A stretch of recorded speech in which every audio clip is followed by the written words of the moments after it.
And here we So welcome, and we'll start off, of course, with our bracha. Baruch atah Adonai Eloheinu melech haolam, asher kitshanu b'mitzvotav, v'tzivanu la'asok b'divrei Torah. We'll go to where we were.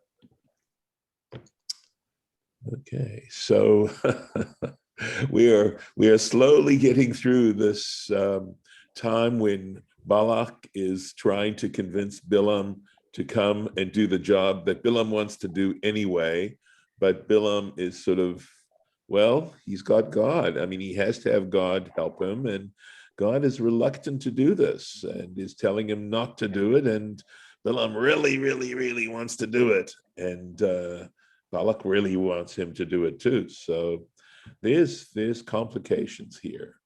At any rate, we saw this response initially on Bilam's part, saying he couldn't do it, and the interpretation sort of tries to look in between the lines, to read in between the lines as to what Bilam is really communicating to Balak.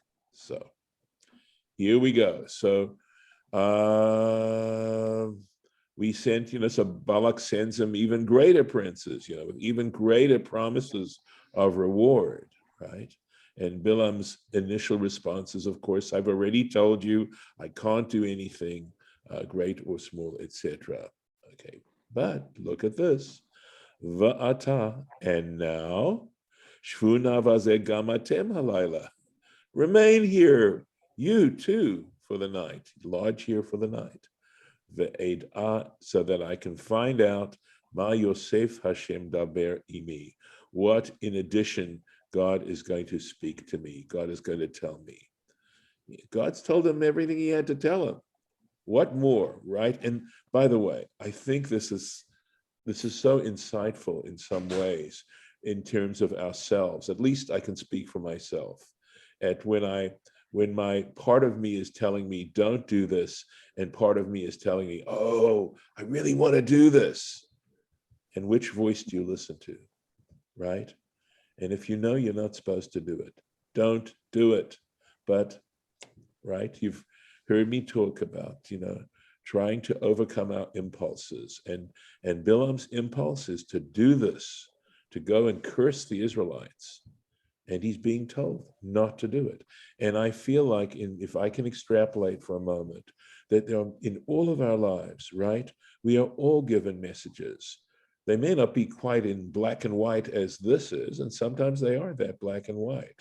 And I look at decisions that I made where I was following my impulses, and how sad it is, and hopefully, I think wisdom is the point where you start to listen to the voices of wisdom. That's wisdom, to listen to those voices.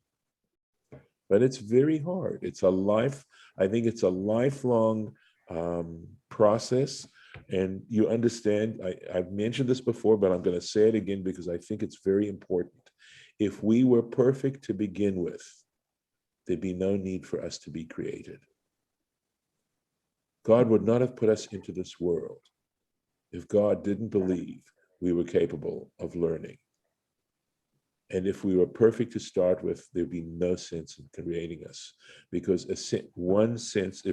if something is perfect, then any change must imply that it wasn't perfect, or any change to perfection is towards imperfection.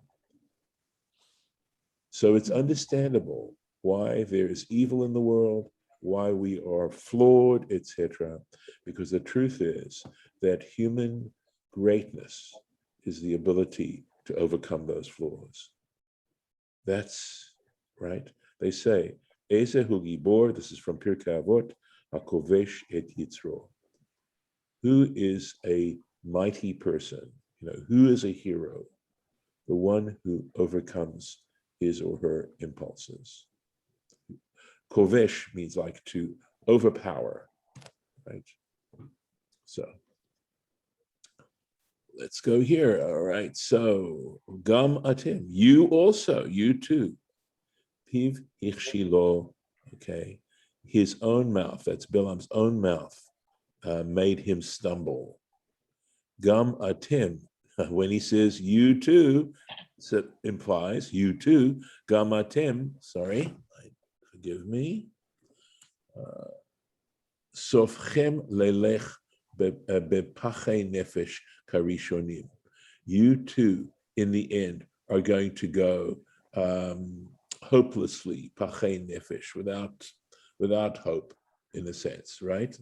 Karishonim, just like the first. You have no chance. Let's go here. You're safe. You're safe. Lo yishaned varav mibracha leklala. I know that he is, I'm putting in the I know. He will not change his words from blessing to curse. Halavai, God willing, right? Shelo yosif levarech, that he shouldn't add blessing. Kan. Period. Kan nitnabe. Here he prophesied. She'atid losif lahem brachot al yado. He prophesied that in the future he would add for them, for the Israelites, blessings on his own al yado. He himself would add blessings. Let's go on. 20. Vayavo Elohim el Bil'am Laila. And again, nighttime, right? We read about that. God came to Bil'am at night. Vayomer lo, and he said to him, Im likro lacha bahu anashim. Interesting. If the people, bahu anashim, if these people came, likro lacha, to call you, to summon you, kum, arise, lech itam, go with them. Va'ach et hadavar asher adaber elecha. However, only the word which I speak to you, oto ta'aser, or that thing that I tell you, that you should do. This is sort of an important moment, right? Im likro lacha, if to call you, to summon you. Im hakriya shelcha, right? Likro lacha. That's the lacha. That's this important word here. Im hakriya shelcha. If the summoning is your summoning, the savur ata, and you are convinced, you're of the opinion, the tol aleha schar, and you think that you are going to gain something from it, kum lechitam, go ahead and go with them. Va'ach, however, al korchacha, against your will, despite yourself, at hadavar asher adaber elecha, that matter which I shall speak to you of, oto ta'aseh, you shall do. Va'afal pichein, and nevertheless, vayelech Bilam went. In other words, God is, I think what Rashi is trying to do here, and this is, I admit this is complicated, is that he's trying to say in a subtle way that he shouldn't go. He's trying to tell him again not to go. But the fact that Bilam is so hell-bent on going, he's not going to stop him. He's not going to stop him this time. In a sense, I'll finish this up. Vayelech Bilam, right? And even despite this, Bilam went. Amar, he thought. Come back safely. Shema afatenu, perhaps I will.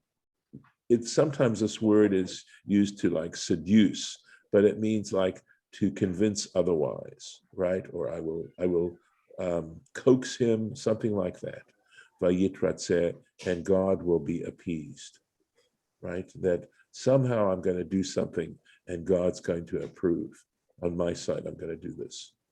And I think that there's some good psychology going on here in terms of reality and how things actually operate in our lives for ourselves. Because I think that's, in a sense, that's one of the messages of why, or the values of reading this material, is to say, how, even though we're talking about someone who's pretty despicable, how does this speak to us personally?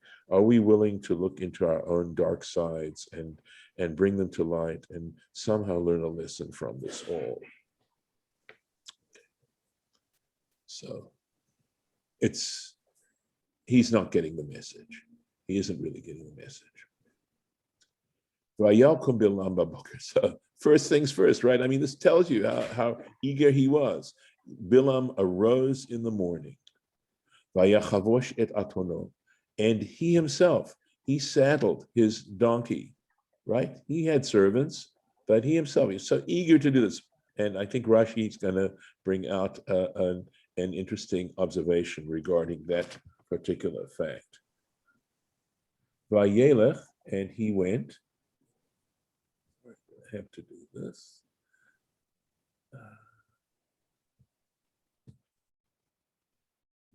Sorry, this is not, sorry, I got to go down one.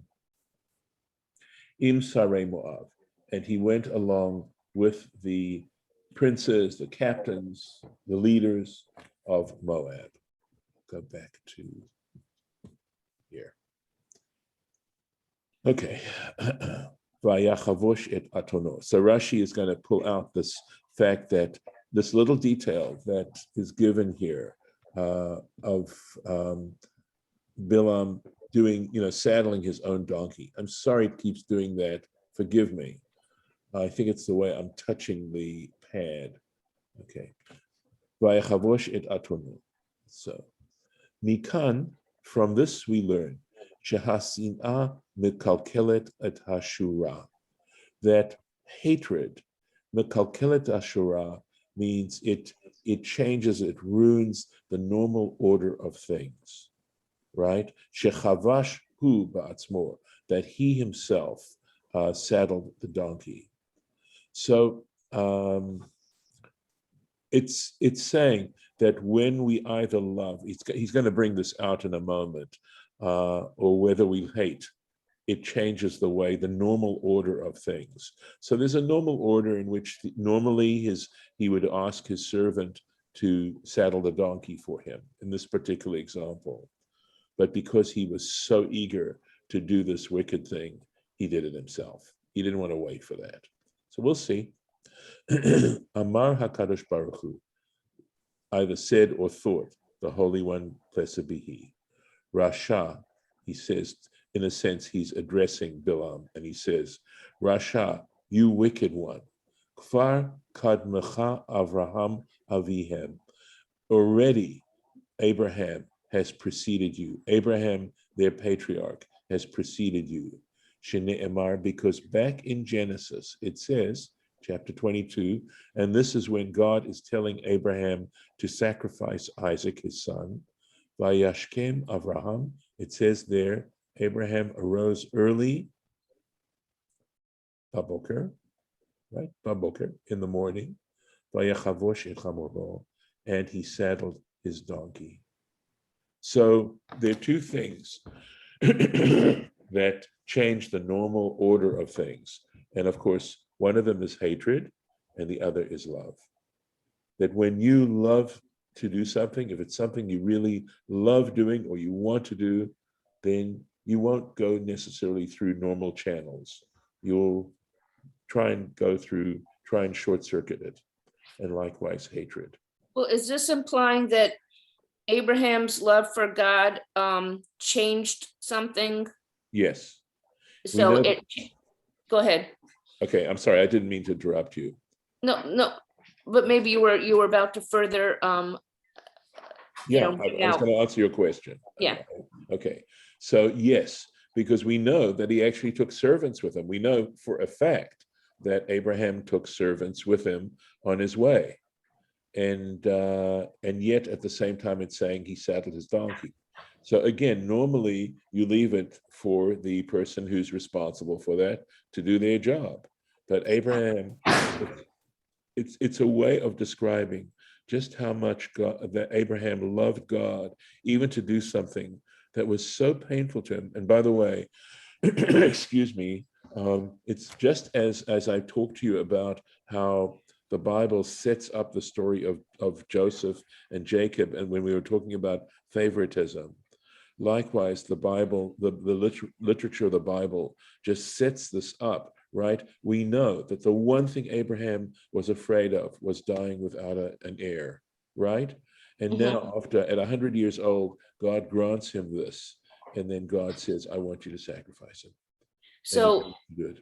Okay, so I understand that it's a symbol of his love. My question is, you're saying that love or hate changes the order of things. Correct. So Correct. is the change, does that mean that his saddling the donkey by himself? Yes. Is it implying that that's directly responsible for God sending the ram and protecting Isaac? Or what kind of change has happened because of it? No, I think it's not talking about that, although that's a really interesting thing. I think all of Abraham's life would lead to the ram, okay? Nachmanides has a memorable comment about the theological problem of if God is omniscient and knew ahead of time that Abraham would do this, right? Knew ahead of time that he'd be willing. It says he tested Abraham. And Nachmanides discusses, this is one of the few Nachmanides I actually remember, right? Because it was so profound. He asked the question, if God knew ahead of time that Abraham, in fact, would pass the test, why did he have to put Abraham to the test? And Nachmanides, as I recollect, this was years ago that I read this comment, okay, is that it wasn't that God needed to know, it was that Abraham had needed to know. Abraham had needed to know this about himself. What was altered though? What altered is the fact that Abraham didn't wait to ask his servant to saddle the donkey for him.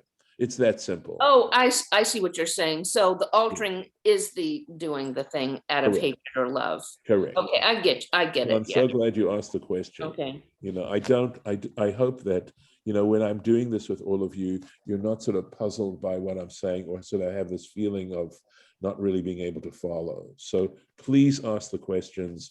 I don't want to just rush through this. And sometimes when you ask those questions, it'll help me understand better too, I assure you. So this is deep stuff.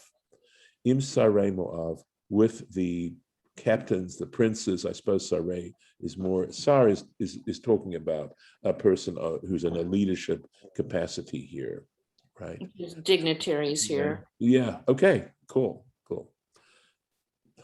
So it's the reason, so this word im, right, is also looking at these little prepositions or, is saying there's a reason why they're in, why this is in there. I mean, the way in which part of what generates the analysis is saying, where are there phrases that could otherwise be left out? And if they could be left out, then they must be, then the argument then is, if they're put in, then there must be a special reason that they're put in. Okay, and this kind of argumentation, this sort of way of reasoning with the text is the way of, this is sort of the spade by which one digs the text. So the fact that it says Im Sarei Moav, why is that important? Or saying that he saddled his donkey, why is that an important statement? Because we're assuming that if in fact the Torah is the divine word, we're assuming that the divine word doesn't waste its time saying things that aren't necessary to say. So if it appears to us superficially that these, instead of saying, well, really, is this a necessary phrase? Then that forces us to then look carefully and say, well, wait a second, why might it be necessary? So this is it with the dignitaries of Moav, and it says, Libo kelibam shaveh. What it's saying is he felt just the same way they did. That's why it says Im Sarei Moav. He was totally with them. He was with them, not just physically, but spiritually, emotionally, just as they were coming to have him curse the Israelites. He wanted to. It's just keeps reinforcing, saying that there's a subtle underlying between the lines statement that tells you, who this hypocrite really was. Did God, did Balaam think that God would eventually change his mind and let him curse? Yes, that's what Rashi seems to be saying. He's trying to, and again, I wonder if this is sort of a human element too. that sometimes, we get a judgment and we try to bargain, or we try to think to ourselves as human beings, are we going to be able to change God's mind? So, and I'm not saying that we can't, right? That there may in fact be opportunity, that the nature of what's happening is to teach us a lesson, and that if we learn that lesson properly, things can change. I mean, we know that. So, but if we don't learn the lesson, we might be continuing to just think the other side will come around to our yes, way of thinking. exactly right. Well said. Yes. Because we were right to begin with, and just, we're still right, and they just haven't come around. Right. I mean, do we really understand our place in this universe as human beings? And I think part of, again, sort of one of the subtexts of this whole religious enterprise is to understand, where do we really stand? What it's all about significance, right? Religion is the attempt to, and the discipline to try and give each one of us a sense of significance, because so few of us, are on a level of the stars, okay? The people who are immortal, and who there's so few of us who ever achieve that kind of thing. So then the question becomes, if you have a very simple job, a simple, doing simple chores and things, taking care of your family, cooking meals, etc., cleaning house, does your life have significance? And the answer is absolutely. And that there are ways in which, and the Torah is certainly one way for us to find significance. And the very study of Torah, if you think about it, is a tremendously significant act. So again, but we can go through life never asking ourselves that question. We may never say to ourselves, given how brief our stint is here, and our influence and our power and all that. There's that prayer right at the beginning of the Shacharit service that defines it so well, basically saying, God, we're praying to you not on the basis of our own merits, but because of your ultimate mercy. And then it goes on to define, what are we? What is our power? What are our goodness? Compared to you, the great are nothing, right? So, and again, I think that when you get your head into that sort of space, it helps you stop doing things that are regrettable and come out of arrogance and things like that. But it takes this discipline, I suppose, and the level of truth that's saying. We're going to go on a little bit. We'll take one more sentence. So here we go. He goes with the princes or the dignitaries of Moab. Vayichar af Elohim. It means the rage of God flared up, right? Literally, it means his af is your nose, right? And there's a discussion as to why. Why do we have this idiom, vayichar af? It means God was angry. And it's because when you get angry, your nostrils flare. That's sort of a sign of anger, when your nostrils flare. So that this is the idiom that's used to mean that God was enraged, kihulechu, that he was going. Vayityasev malach Hashem. So an angel of Hashem positioned itself, baderech, in the way, l'saten lo, or l'satan lo, to prevent him, to stop him. V'hu rochev al atono, and he was riding on his donkey. Here we go. Ushnei na'arav imor, and his two lads were with him. These were his servants. So we see he absolutely had servants. And by the way, of course, when Abraham took Isaac, he also had two servants going along with him. According to tradition, they were Ishmael and Eliezer, according to tradition. So here we go. This is, I'm so sorry. Look at this. And now I can't do anything about it. Let's see, I can do this. Let's hope I can do this. Okay. well, let's see if this works. Yeah. Let's go here, right? Ki holechu, that he was going. Ra'ah, he saw, shehadavar ra be'enei hamakom. He understood, he saw, Bilam saw that this was something that God objected to, that this was something wicked in God's eyes.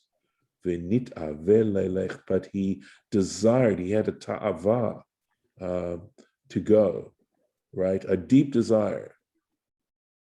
I'm trying to think of a good word. I'm blocking on the word for ta'ava, right? I mean, it's like he lusted. I'm sorry, that's the word. And he lusted to go. That's how much he wanted to go. Lasatenlo. So this word Satan, we'll finish this comment quickly, I'll try. Malach shel rechamimhu. This was actually, Hava.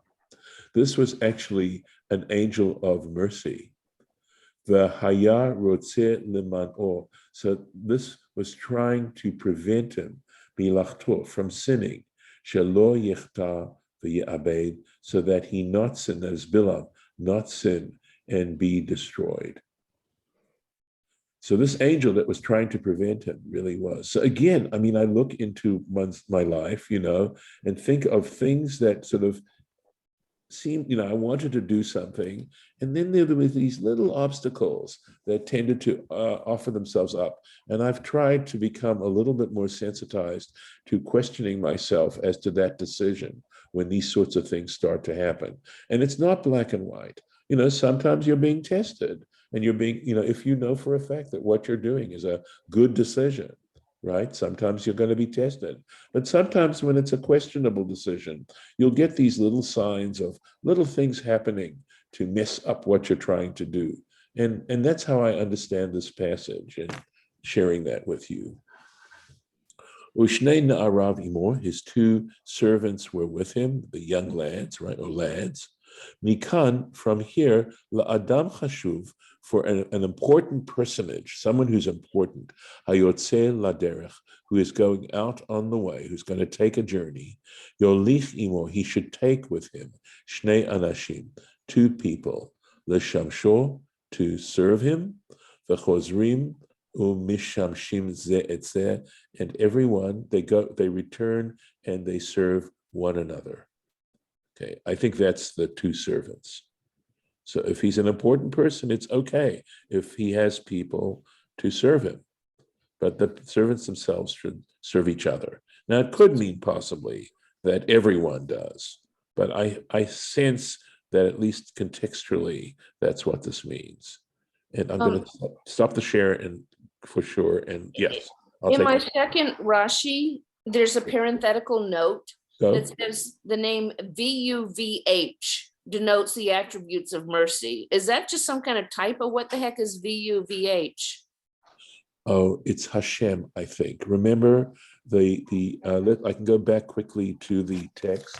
Well, why would they be talking about Hashem as opposed to Satan? Oh, no. Hold on a second. It's in the second, the note about Le Satan Lo. Oh, okay, yes, here we go. Let me find it. Yeah.